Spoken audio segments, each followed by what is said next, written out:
Hello बच्चों, आज हम पॉलिनोमियल की एक्सरसाइज 2.1 करेंगे, जिसमें फर्स्ट क्वेश्चन दिया है the graph of y equals to p of x are given in the figure below for some polynomial p of x find the number of solution या number of zeros.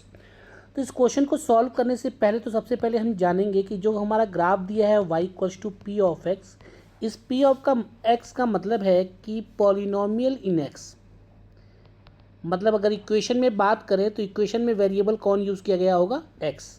अगर हम p of x की बात करते हैं तो इसका मतलब ये है कि ग्राफ x एक्सिस को कितनी जगह कट करता है।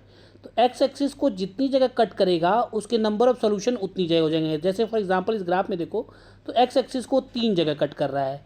x एक्सिस को अगर 3 जगह कट कर रहा है तो नंबर ऑफ सोल्यूशन कितने आ गए, नंबर ऑफ सोल्यूशन आ गए 3। अच्छा, मानो अगर मैं इसको थोड़ा सा ट्विस्ट कर दूँ, ये y एक्सिस कर दूं और ये एक्सिस, अब पॉलिनोमियल में कह दूं पॉलिनोमियल p ऑफ x में है तो x एक्सिस को कितनी जगह कट कर रहा है, तो y एक्सिस नहीं काउंट करोगे, x एक्सिस पे कितनी जगह कट कर रहा है, एक जगह। तब नंबर ऑफ सोल्यूशन कितने हो जाएंगे, नंबर ऑफ सोल्यूशन 1 हो जाएगा। ठीक है, क्लियर है। अगर सपोज मान लीजिए कि यही ग्राफ ऐसे होता और पूछता कि अगर ये पॉलिनोमियल p ऑफ y है, मतलब x equals to p of y, polynomial y में है, अब नंबर ऑफ सोल्यूशन पूछता तो हम देखते कि पहला हमारा पॉलिनोमियल किस में है, तो पॉलिनोमियल हमारा y में है, यानी y एक्सिस को जितनी जगह कट करेगा नंबर ऑफ सोल्यूशन कितने हो जाएंगे, उतने।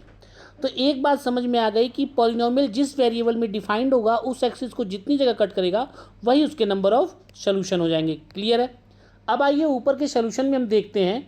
तो ऊपर के सोल्यूशन में क्या दिखा, पहली में पॉलिनोमियल p ऑफ x में है जैसा कि क्वेश्चन में मेंशन है। तो ये देखो, ये एक्सिस x एक्सिस को कहीं भी कट नहीं कर रही है, इसलिए इसका नंबर ऑफ सोल्यूशन क्या हो जाएगा, 0 हो जाएगा।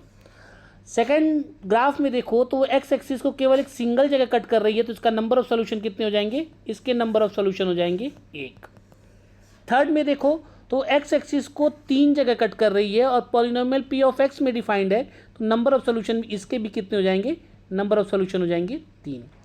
यहाँ पे देखो x एक्सिस को 2 जगह कट कर रही है, तो नंबर ऑफ सोल्यूशन कितने हो जाएंगे, नंबर ऑफ सोल्यूशन हो जाएंगे 2।